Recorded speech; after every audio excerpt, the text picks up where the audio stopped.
Buenas, estimados estudiantes. Como siempre es un gusto saludarlos y saludarlas. Espero que se encuentren muy bien. Pues para el día de hoy, o la entrega de la clase del día de hoy, nos vamos a referir propiamente a un tema que probablemente ya la gran mayoría de ustedes ha trabajado o ha tratado en algún otro momento dado. Dígase, por ejemplo, en cursos introductorios, como por ejemplo historia, o en este caso introducción a la programación o introducción a otros. Y también, pues bueno, también lo han estado escuchando a lo largo de la carrera. No obstante, pues es un tema importante, un tema de interés, un tema del cual necesitamos apoyarnos consecuentemente y constantemente. ¿Por qué? Porque lógicamente que tenemos que nosotros siempre en el análisis, y en la ingeniería que conlleva desarrollar software y todo lo que envuelve a la palabra ingeniería, necesitamos siempre tratar en la medida posible de tener toda la conceptualización más importante que nos apoye a las buenas decisiones durante el proceso de ingeniería que se tiene que realizar. Sabemos que el proceso de ingeniería es grande, que el proceso de ingeniería es fuerte, sabemos que necesitamos de muchas cosas para poder programar y diseñar adecuadamente cada uno de los entornos gráficos y cada uno de la codificación o cada una de las codificaciones que vamos a realizar a futuro. Por eso, pues en esta sesión de hoy, la sesión número 7, nos vamos a referir propiamente a lo que son los objetivos de los lenguajes de programación. Por supuesto que también hay que retomar sobre qué son los lenguajes de programación, ¿verdad? Hacer un pequeño análisis sobre los mismos, tipos de lenguajes de programación, que eso es muy importante, saberlos manejar, al menos los tres principales, sin las subdivisiones, pero por lo menos tener la información en nuestra mente, en nuestro intelecto, que nos conlleve a saber sobre lo que es ese tipo de, o los tipos de lenguajes que existen. También vamos a hacer un pequeño recorrido por las programaciones más importantes que hay, dígase en este caso la orientada a objetos y por eventos. No obstante, también vamos a retomar por ahí algo rápido de lo que es la imperativa, y la funcional, que la imperativa y la funcional son dos de las más importantes que hay o que han existido desde un principio. Entonces esto nos va a llevar a tomar también ciertas decisiones sobre en el momento propiamente de empezar a estructurar nuestros códigos y a verificar cuál va a ser la mejor forma de programar nuestra aplicación que tengamos que entregar, y sobre todo estructurar tomar la decisión con base a la estructura de requerimientos, por supuesto, pero también tomando en consideración cuál va a ser lo más factible para nosotros. Recordemos que pues, nosotros en muchos momentos, en muchos casos, necesitamos de una forma idónea y seleccionarla, por supuesto, correctamente, para poder nosotros emprender el viaje del diseño bien, y que a medio viaje no vaya a ser que tengamos que flaquear o que tengamos que cambiar de paradigma o en este caso de lenguaje, ¿verdad? Pues bueno, por ahí tenemos más o menos los que son los temas del día de hoy. Vamos a entrar de lleno con la parte de lo que es la sesión 7. Vamos a empezar por aquí, por supuesto, con lógicamente una situación meramente general. Recordarles a ustedes qué es un lenguaje de programación, a pesar de que ya ustedes, repito, pueden ser veteranos y veteranas con este tipo de terminología. No está nunca de más, ni está, pues así decirlo, digámosle, viéndolo desde el punto de vista negativo, tratar en la medida de lo posible de generar mayor conocimiento. Dice que el lenguaje de programación, pues bueno, en informática, por supuesto, ¿verdad?, se conoce como un lenguaje de programación a un programa, ojo acá, a un programa destinado a la construcción de otros programas informáticos, ¿verdad? Eso es lo que conocemos como software de programación o software programativo. Programas que nos permiten desarrollar más programas. Yo siempre trato de buscar la conceptualización más sencilla, no dejando de lado, eso sí, ¿verdad?, la parte que tiene que ver con la parte técnica, por así decirlo, una cierta parte técnica, pero buscando la simplicidad. Ahora, hablando de simplicidad, aquí es donde vienen y nos muestran la parte de los objetivos y características que tiene que tener un lenguaje. Vamos a ver, estos objetivos y características nos va a ayudar a tomar la mejor decisión sobre cuál creemos que puede ser nuestro lenguaje de programación más idóneo para poder llegar a realizar o crear software una aplicación completamente terminada. En este caso, el principal objetivo y característica se enfoca con lo que es la simplicidad. La simplicidad, bueno, el lenguaje debe ofrecer conceptos claros y simples que faciliten el aprendizaje y la aplicación. Lógicamente que si tenemos un grupo de personas para nosotros aplicar una ingeniería a un software, ¿verdad? Ya ustedes saben lo que significa aplicar una ingeniería a un software, pues lógicamente tenemos que buscar el que sea más sencillo de comprender y mantener. La simplicidad no significa que se le pueda restar el poder óptimo al funcionamiento. Esto es muy importante, ¿verdad? Porque muchas veces tenemos que hacer nosotros una balanza entre, por así decirlo, el recurso del lenguaje que tenemos, el recurso humano que tenemos, y en eso me refiero también a, por ejemplo, el conocimiento que tenga ese recurso humano en poder aplicar o manejar un lenguaje. Entonces, lógicamente que nosotros, si por ejemplo en algún momento vamos a estar ahí a cargo de un grupo, dígase como analista, o dígase como desarrollador principal, o dígase como por ejemplo jefe de programación, etcétera, etcétera, etcétera, que también se le llama jefe de equipo, ¿verdad? En algunos casos, nosotros tenemos que tratar de entender que no todos los programadores que tenemos saben sobre todos los lenguajes. Entonces, cuando vayamos a escoger el lenguaje, tenemos que ubicarlo primeramente que sea simple, que sea intuitivo y lógicamente que no le reste potencia, que la escogencia de ese software o esa aplicación no limite la necesidad de, por así decirlo, poder crear un producto de ingeniería bien terminado. También un objetivo y característica que se tiene que manejar con él es buscar siempre una naturalidad. La naturalidad se refiere a que la aplicación en el área para la que fue diseñado debe hacerse de forma natural. O sea, ¿qué quiere decir esto? Proporcionando operadores, estructuras y sintaxis para que los operadores trabajen de forma eficiente. O sea, si nosotros vamos a trabajar, por así decirlo, un software que está más inclinado a la parte de transacciones financieras y que se va a manejar muchísima matemática, o por qué no, por ejemplo, un software en el área contable, tenemos que buscar un lenguaje que nos ayude a programar esa aplicación, digámosle desde el área matemática, desde el área aritmética. Entonces hay que buscar siempre la naturalidad. Si vamos a utilizar un software o vamos a programar una aplicación en la cual necesita de inteligencia artificial, entonces vamos a ocupar o vamos a necesitar buscar un lenguaje que se adapte a esa naturalidad, y así sucesivamente, ¿verdad? También es importante que nos muestre cierta abstracción, que consiste en la capacidad de definir y utilizar estructuras o operaciones complicadas ignorando algunos detalles. Esto influye en la capacidad de escritura. En el caso de la abstracción, pues es elegir como el software que mejor se adapte, por ejemplo, que contenga, por decir algo para que me entiendan, métodos preconstruidos, que tengan framework que sean adecuados y que sean adaptables hacia la naturaleza del software que yo voy a programar. ¿Por qué? Porque si yo voy a elegir un software que tengo que programar muy vertical, pero resulta ser que yo necesito que tenga métodos preconstruidos para reutilizarlos, entonces ahí es donde nos damos cuenta, o nos podríamos dar cuenta, de que la abstracción nos hizo falta en ese lenguaje, ¿verdad? Otra cosa muy importante que tenemos que manejar es la parte de la eficiencia.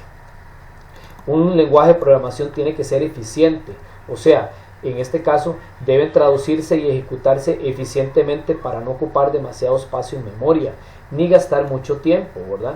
O sea, primeramente que no sean lenguajes muy pesados, ¿verdad? O que no sea una IDE muy pesada, una interfaz de desarrollo integrado. O también, en este caso, hacemos alusión o hace alusión, por ejemplo, a lo que tiene que ver con el gastar mucha memoria como tal, pero también que sea un lenguaje que me ayude a programar de tal manera que la aplicación sea versátil, que sea rápida, que sea digámosle fácil de realizar las consultas en tiempo real, que no tarde mucho, que no tenga tiempo de espera y ese montón de cosas, o sea, toda la parte de eficiencia del lenguaje como tal. También tiene que tener el objetivo, tiene que cumplir el objetivo y la característica de estructuración. En este caso, que permita a los programadores escribir sus códigos de acuerdo a los conceptos de programación estructurada para evitar la creación de errores. Recordemos que la programación estructurada, pues lógicamente es cuando nosotros nos han enseñado o hemos aprendido a tratar de ir programando, por ejemplo, de una manera que sea, por así decirlo, siempre creando primero, por decir algo en la parte de objetos, primero creando atributos, después creando métodos y que esos métodos, por ejemplo, hagan alusión a algoritmos para realizar, o sea, tiene que haber una estructuración entre los códigos. Entonces, hasta eso tenemos que tomar en consideración y en cuenta a la hora de elegir nuestro lenguaje de programación. También tiene que tener compacidad. Esta característica es posible expresar las operaciones con cohesión sin tener que escribir demasiados detalles. Para esto vamos a ver que existen algunos lenguajes, como por ejemplo, que lo vamos a ver aquí un poquito más abajo, que es el lenguaje funcional, ¿verdad? Dicho sea paso, tiene que ver mucho con la compacidad, donde nosotros vamos a utilizar cierta cantidad de funciones ya construidas en un lenguaje para poder programar. Entonces vamos a ¿qué? A ayudar o nos va a ayudar a limitar la cantidad de código que tenemos que escribir. Y aparte de eso, lógicamente que nuestra programación va a ser más rápida. Entonces, si elegimos un lenguaje de programación con suficiente compacidad, pues quiere decir que en este caso vamos a poder escribir estructuras de código más veloz y más versátil y sin evitar, o más bien evitando que tengan muchos errores, ¿verdad? Y sin tener que escribir tanto detalle, que a veces en algunos lenguajes hay que escribir tantos detalles paso a paso para poder llegar a hacer algo, ¿verdad? Ustedes saben bien en qué les hablo, porque hay lenguajes que definitivamente son muy tiesos en ese sentido. Y por último, tiene que tener y cumplir el objetivo y la característica de localidad. Se refiere a que los códigos se concentran en la parte del programa con el cual se estará trabajando en un momento determinado, ¿verdad? O sea que muchas veces elegimos un lenguaje en el cual pues los códigos principalmente, ¿verdad?, están sumamente separados en diferentes sectores de la aplicación, o sea, diferentes sectores de lo que es el diseño, y eso también nos va a generar que pues haya una pérdida de tiempo, no solamente a la hora de nosotros ejecutar la aplicación, sino también en el momento de realizar, por ejemplo, los procesos de depuración o verificación del software, ¿verdad? Entonces, todas estas partes o estos objetivos son importantes que ustedes los vayan considerando o los vayan tomando en cuenta para poder determinar un lenguaje de programación apropiado que se adapte a la ingeniería de software que nosotros vamos a aplicar o que vamos a desarrollar. Entonces vean que ya, como ustedes pudieron ver, estamos entrando en una etapa. Recuerden que la etapa anterior fue cuando vimos la parte de paradigmas. Vimos la parte de paradigmas de diseño, cascada, RAD, prototipos, etcétera, etcétera. Ellos nos decían cómo llevar como las etapas correctas y cómo escoger el mejor paradigma para hacer un producto de ingeniería rápido, versátil y veloz. Aquí estamos tratando de buscar la manera y la técnica de cómo elegir el mejor lenguaje de programación para poder desarrollar el producto de ingeniería, ¿verdad? Ahora, los lenguajes de programación, ya ustedes bien, pues creo que en algún otro momento dado lo han manejado bien. Básicamente se centraliza en tres, ¿verdad? Esto que voy a explicar a continuación lo tomo como partiendo de un factor, vamos a ver qué les puedo decir, meramente digamos de verificar o de volver a hacer un tipo de análisis, aunque ya ustedes lo saben, pero es para que recordemos que hay tres. Lógicamente que nosotros no vamos a elegir seguramente dos de ellos, pero sí tienen que saberlo, porque podría ser que a mí se me ocurre que en algún momento dado a ustedes los contraten para que puedan desarrollar un lenguaje, una aplicación de bajo nivel, por tanto van a ocupar su lenguaje de bajo nivel, pero bueno, recordémoslo. Pues primeramente está el lenguaje máquina, que es el lenguaje de programación que entiende directamente el ordenador, ¿verdad? En este caso ya sabemos bien que se trabaja con el alfabeto binario y que son ceros y unos. El 0 representa un impulso electrónico negativo y el 1, un impulso electrónico positivo. En este caso sería para una factibilidad o para un uso de un lenguaje completamente máquina. Por supuesto que ahorita en este término y en los momentos que estamos viviendo no vamos a entrar ahí, y nunca, pero bueno, no pasa nada.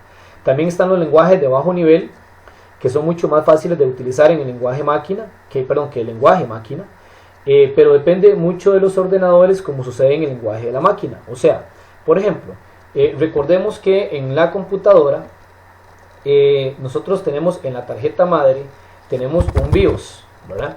El BIOS, por así decirlo, es esto, es un chip, ¿verdad? Un chip como este, el cual guarda toda la información de ensamblaje de la computadora, ¿okay? Este chip usualmente está controlado por una aplicación como esta. Esta es un poco vieja, ¿verdad? Ya las nuevas están más bonitas. Vamos a ver si encuentro alguna más nueva.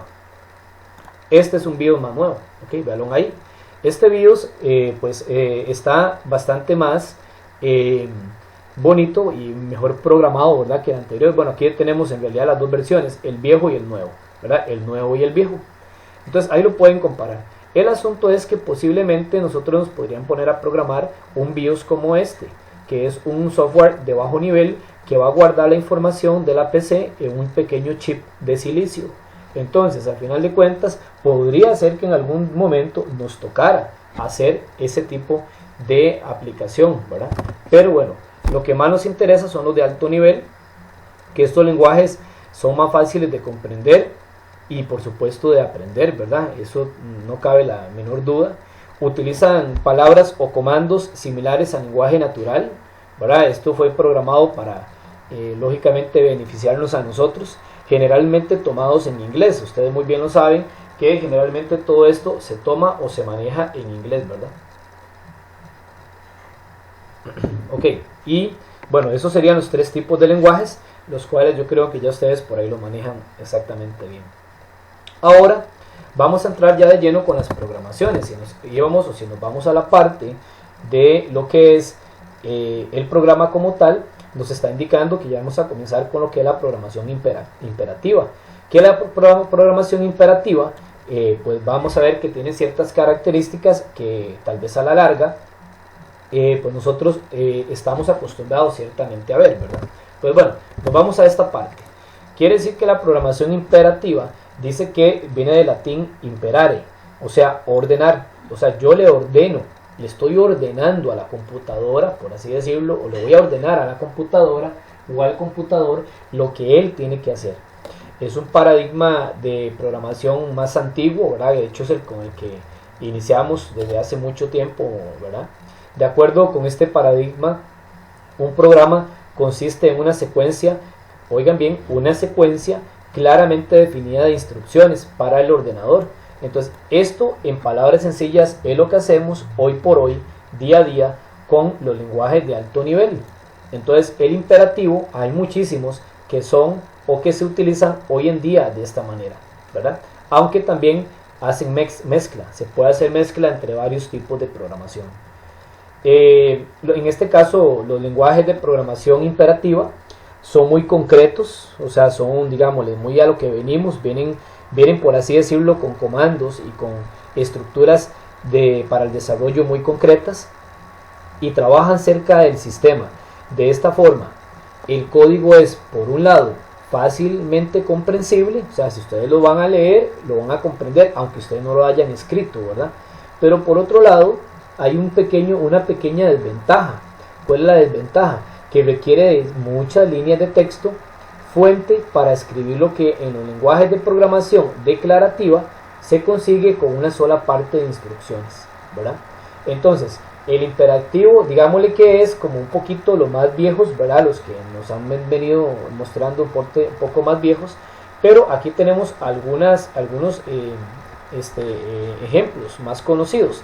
Por ejemplo, está el Fortran, el Java, el Pascal, el Algo, el C.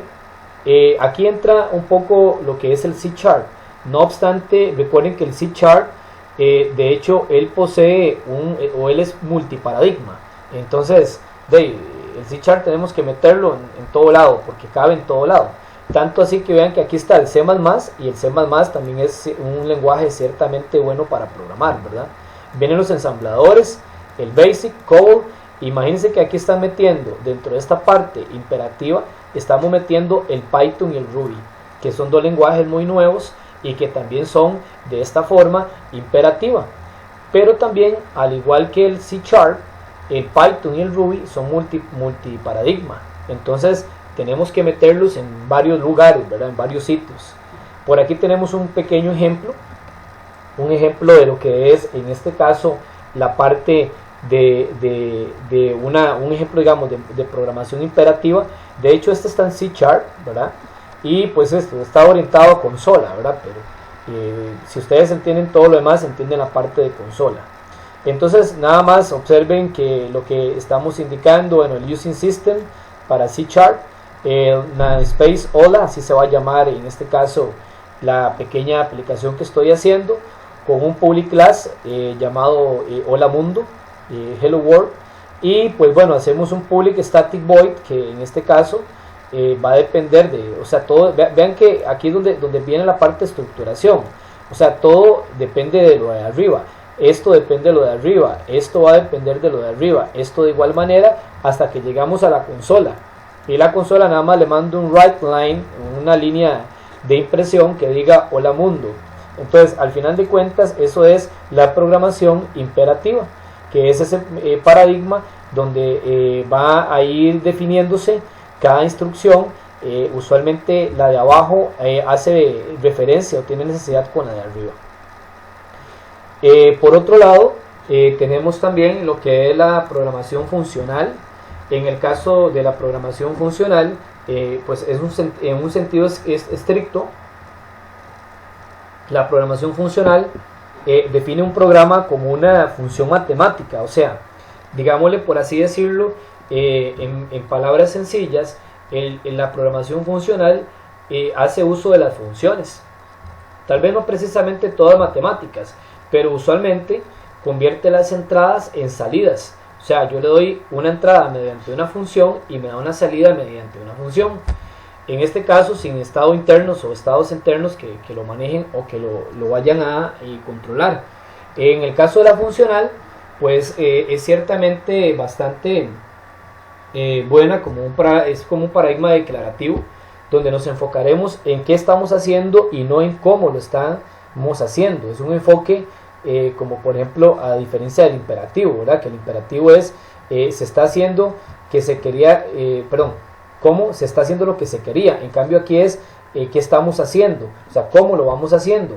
¿Por qué? Porque yo lo que vamos a hacer es llamar funciones, en lugar de estar utilizando estructuras verticales o estructuras concretas que una dependa de la otra. Yo llamo una función y la función ya va a estar predeterminada. Lo que pasa aquí, ¿verdad?, es que en este caso no vamos a utilizar, usualmente no se utilizan ciclos o condicionales, y también la declaración de variables es casi nula en esta tipo de programación. Cabe la pena recalcar que también hay lenguajes de programación que tienen cierta programación imperativa y cierta programación funcional, o sea, tienen de ambos o sirven para ambos en este caso, ¿verdad? Aquí, por ejemplo, nos está indicando que también la programación funcional nos puede ayudar, nos puede ayudar, les decía,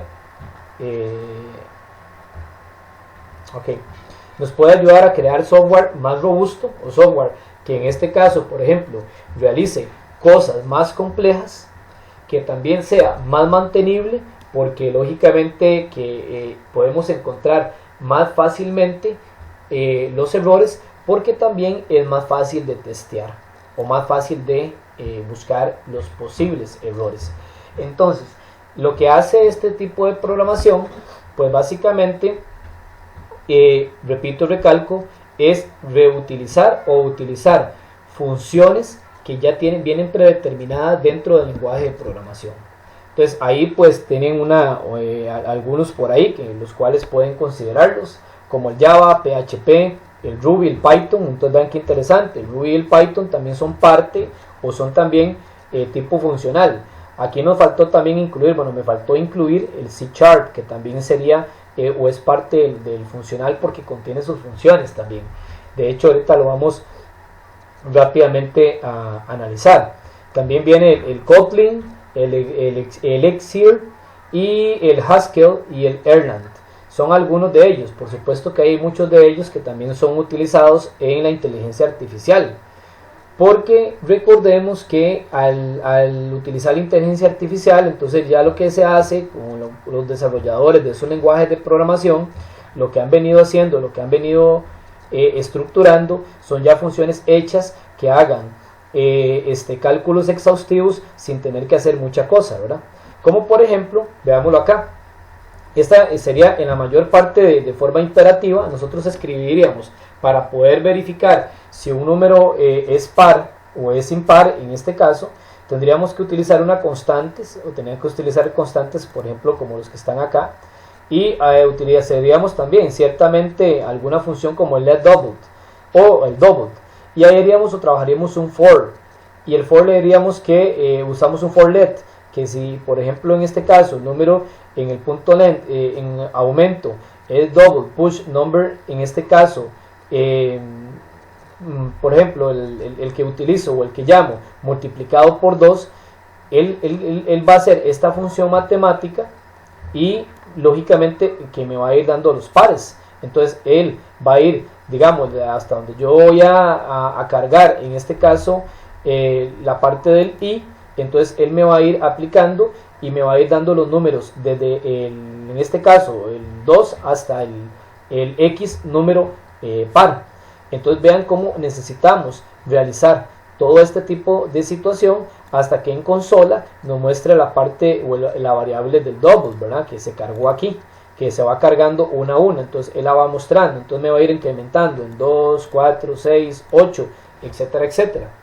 Pero si utilizamos una forma o un paradigma, en este caso funcional, solamente lo que hacemos es llamar a la función y le utilizamos igual una constante. Utilizamos constantes con los números, lo cargamos como, perdón, en este caso la variable número la utilizamos como constante y la vamos cargando, le cargamos unos valores y pues utilizamos una variable de tipo double, en la cual va a realizar la operación o se va a cargar la operación, también de tipo constante, que en este caso lo que le decimos es, bueno, en este caso es este que está aquí. Este está utilizado en en el lenguaje Haskell. Entonces lo que le indicamos es que usamos una fórmula matemática llamada numbers.map y le decimos que si la n es mayor o igual a n por 2, entonces quiere decir que nos va a ir devolviendo también los valores pares.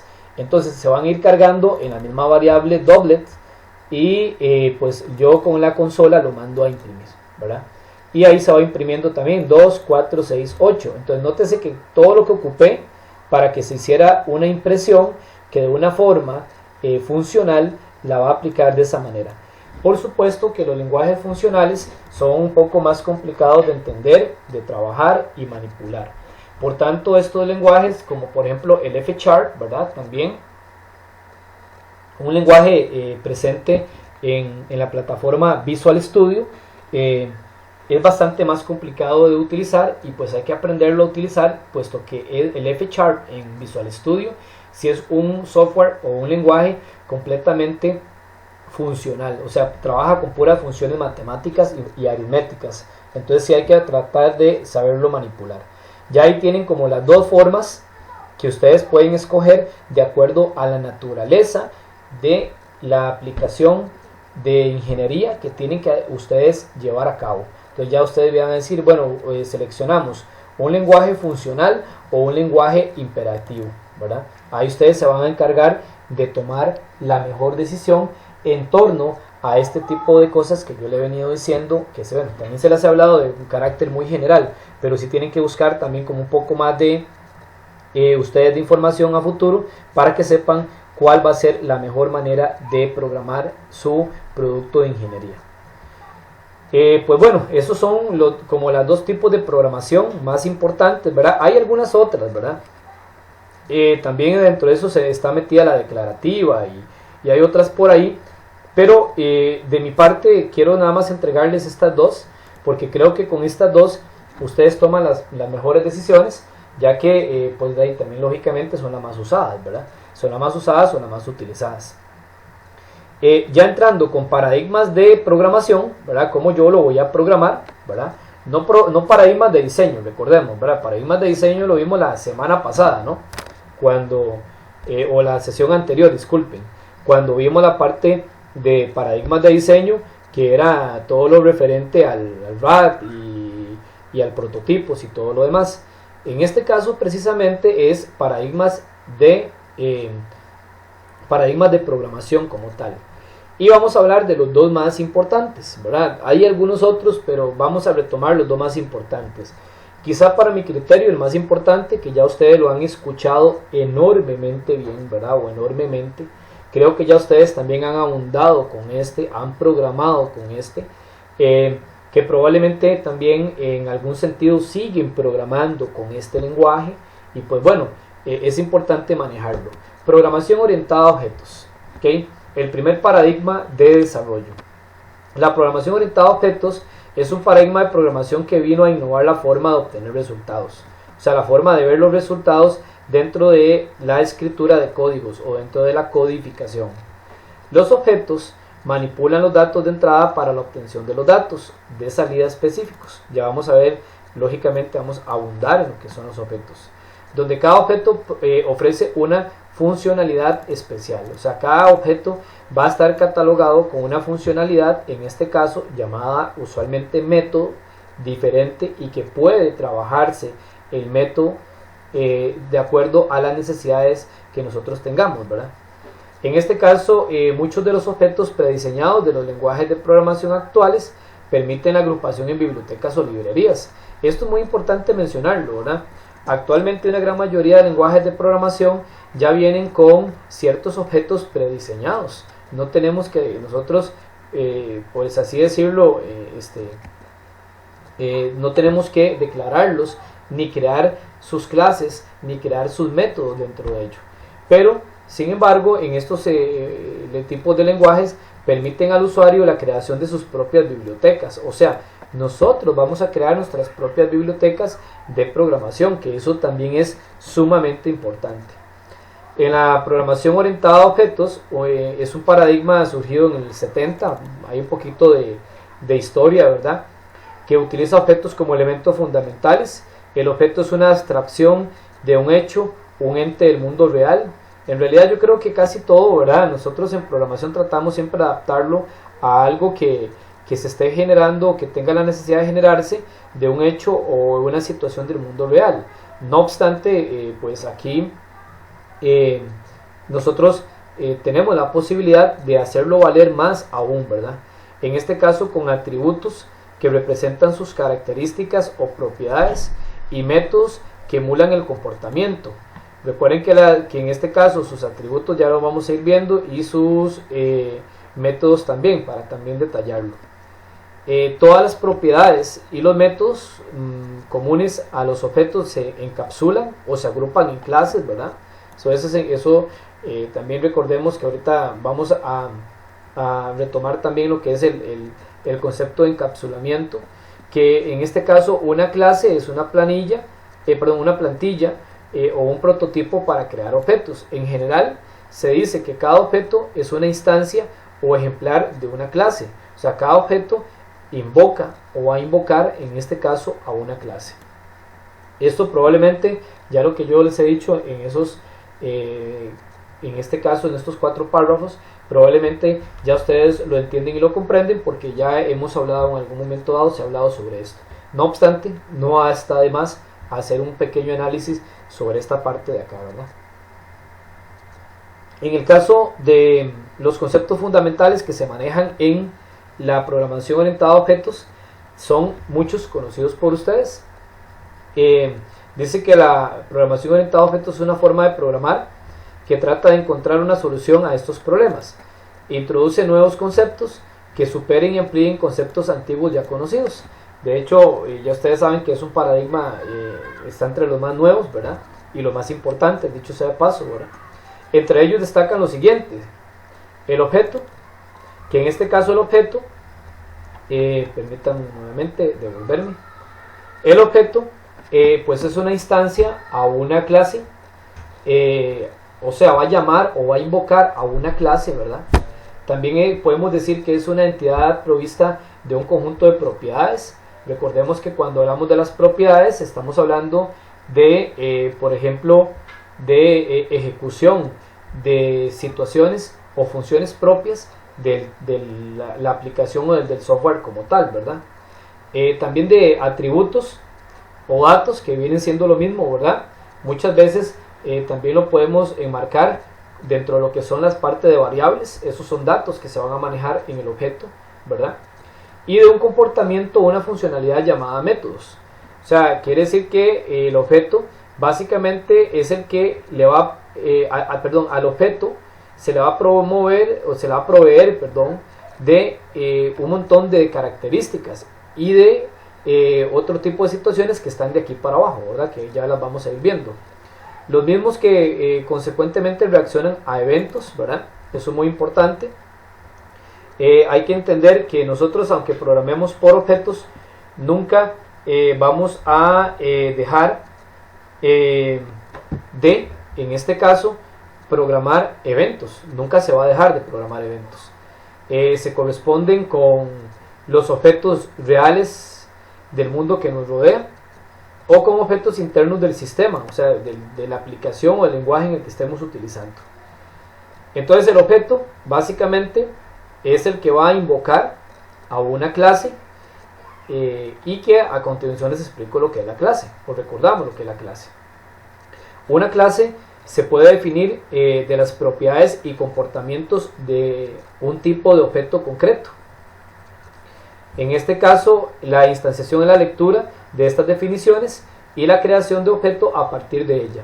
O sea, las clases va a tener las propiedades, el comportamiento, los atributos y los métodos que se van a invocar desde el objeto. Eso es lo que hace referencia a esa conceptualización. También tenemos lo que es la parte de herencia, que es muy importante, ¿verdad? La herencia es cuando una clase C, por ejemplo, herencia de la clase C a la clase D es la facilidad mediante la cual la clase D puede heredar en cada una de ellas los atributos y operadores de la C. O sea, si yo tengo operaciones matemáticas y un algoritmo para que me averigüe operaciones matemáticas, ¿verdad? Y obtengo atributos, o sea, variables que me declaren los algoritmos en una clase C, se pueden heredar a la D. Entonces la D podría también eventualmente realizar las operaciones matemáticas requeridas o necesarias. También tenemos lo que es la parte del método, que el método es un algoritmo, básicamente es un algoritmo que está asociado a un objeto o a una clase de objetos.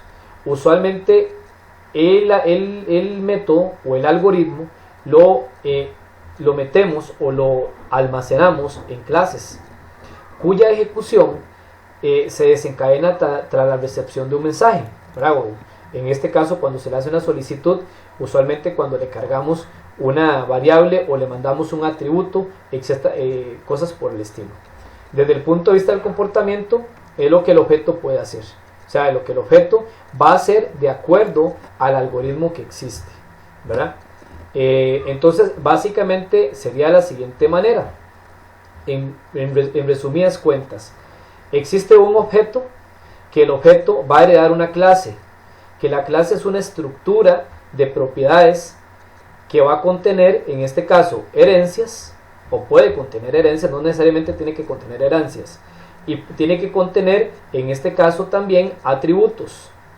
O sea, la clase va a tener atributos que son variables, o que pueden definirse como variables, ¿verdad? Va a contener, en este caso, herencias, y va a contener métodos, o sea, algoritmos que realicen algo. Y todos estos métodos, con las herencias, con los atributos que están en cada clase, se van a instanciar o se van a llamar desde un objeto que es el que va a desencadenar por medio de un evento lo que para lo cual fue creado. Esta es la programación orientada a objetos, una programación ya conocida por ustedes, recalco. No obstante, esperemos que el repaso también sea provechoso. Programación orientada a eventos, ok, ese es el otro tipo, ¿verdad?, que hay, pero también que puede surgir de la combinación de ambas. La programación orientada a eventos es un paradigma de programación en el que la estructura y la ejecución de los programas van determinados por sucesos, o sea, por acciones, o por, digámosle, explosiones de sucesos que ocurren en el sistema, definidos por el usuario en el propio sistema. O sea, yo puedo decirle, si doy un clic a donde quiero que que surja o que se dé el evento respectivo. También la programación orientada a eventos es muy fácil de usar y es adecuada para aquellas personas que tienen poco conocimiento en programación. Con los lenguajes orientados a eventos se pueden realizar en muy poco tiempo, aplicaciones sencillas y muy funcionales. Eso es muy importante, ¿verdad? Utilizando interfaces gráficas en las que se insertan componentes o controles que después del programa se van a programar los eventos. Por ejemplo, botones, radio button, combo box, label, etcétera, etcétera. Dichos eventos permiten al usuario realizar una serie de acciones lógicas, o sea, estructuración lógica, donde vamos a ir, por ejemplo, programando casi siempre de forma vertical, ¿verdad?, para un determinado programa. Entonces, eso también ya es muy conocido por ustedes. Sin embargo, también aquí queda la parte de conocimiento y queda la parte, sobre todo, principalmente, y que más me interesa, de una forma estructurada para que la recuerden de una forma más técnica también, ¿verdad? Ahora bien, viene la parte, en este caso, la parte de los eventos. Ok, entonces, para continuar con esta parte, los eventos, la parte de la programación orientada a eventos se van a clasificar básicamente en tres partes: los eventos, las propiedades y los métodos. Entonces, vamos a ver rápidamente qué es cada uno. A pesar de que ya ustedes lo tomen o lo tengan en consideración, pues es simple y sencillamente para tomarlo en cuenta como, por así decirlo, también información técnica importante, como lo acabo de decir hace unos escasos segundos. Los eventos son acciones sobre el programa, ¿verdad? Es lo que va a desencadenar cada una de las acciones del programa. Dígase, por ejemplo, el evento clic en un botón, el doble clic, por ejemplo, el nombre del fichero para abrirlo, también arrastrar un icono, ¿verdad? Cuando arrastramos de un icono a otro, que también se puede programar eso para que realice un determinado algoritmo. Pulsar una tecla o combinación de teclas, lo que le llamamos macros, ¿verdad? También se puede programar la parte de macros. Eso es muy bonito y queda de una muy buena forma, una muy buena manera. También elegir una opción en el menú es muy importante, sobre todo en el menú strip, ¿verdad? Que también es donde elegimos usualmente, ¿verdad?, que los utilizamos. Escribir en una caja de texto que desencadene también un evento X, o con simplemente mover el ratón, ¿verdad? Moverlo para un lado, para el otro, sobre todo para algún tipo de software que sea un poco más de ocio y de entretenimiento, ¿verdad? Las propiedades son, o es una asignación que se le escribe algo sobre un componente, ¿verdad? Por ejemplo, las propiedades va a ser sobre un formulario, ¿verdad? Una propiedad sobre un botón, un comando, sobre una caja de texto, una etiqueta, una imagen, etc. Recordemos que aquí entran muchas, ¿verdad? Está la propiedad name para cambiarle el nombre, está la propiedad, por ejemplo, text para verificar o que se vea, o lo que yo como quiero que se vea. la propiedad font para cambiar el tipo de fuente, tamaño, viene también la propiedad, por ejemplo, de anchor para colocarle el ancho, viene la propiedad, por ejemplo, de start position para que se abra el formulario en un determinado sitio, ¿verdad? Y ahí le puedo ir diciendo un montón más de ejemplos, pero esos son los que más se utilizan. Y también viene la parte de métodos, que el método ya es una función que es llamada desde el programa, ¿verdad? Desde ahí la llamamos. A diferencia de los procedimientos, estos no son programados por el usuario. Ojo, qué interesante.